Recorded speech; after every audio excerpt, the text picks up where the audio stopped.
भारतात सुरू असलेल्या जागतिक AI परिषदेदरम्यान युवक काँग्रेसकडून करण्यात आलेल्या आंदोलनाच्या निषेधार्थ ठाण्यात भारतीय जनता पार्टी महिला मोर्चा आक्रमक झाल्याचं पाहायला मिळालं।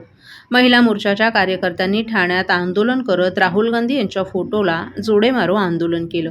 यावेळी राहुल गांधी यांच्या निषेधार्थ घोषणाबाजीही करण्यात आली, तसंच त्यांचे फोटो असलेले पोस्टर्सही फाडण्यात आले। यावेळी महिला कार्यकर्त्यांनी राहुल गांधी यांना साडीचोळी पाठवणार असल्याची घोषणाही केली आहे। देशाची माफी मागावी, अन्यथा अशा प्रकारचं आंदोलन सुरू राहील असा इशाराच महिला मोर्चाकडून देण्यात आला।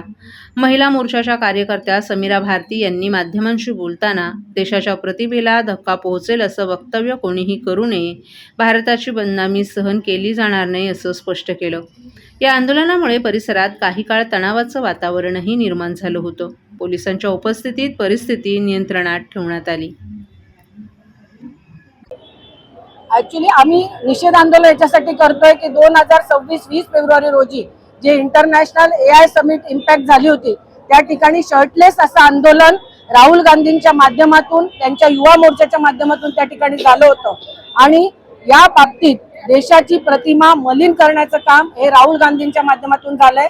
70-75 वर्ष जेव्हा ते राज्य करत होते त्यावेळेस देश कुठल्या ठिकाणी होता आणि आज मोदींच्या नेतृत्वात देश कुठल्या स्थितीत आहे या गोष्टीचा आपण नक्कीच विचार करायला पाहिजे। आणि जेव्हा देश विकासाच्या स्तरावर जातोय त्यामुळे मला असं वाटतं की ते त्यांचं डोकं जे आहे ते एकदम फिरलेलं आहे आणि त्यांना असं वाटतंय की आपण या माध्यमातून जे त्यांनी अर्धनग्न किंवा शर्टलेस असं आंदोलन केलेलं आहे त्या आंदोलनाचा आम्ही भारतीय जनता पार्टीच्या माध्यमातून निषेध करतो आणि राहुल गांधींनी जाहीरपणे माफी मागावी अशी आमची मागणी आहे।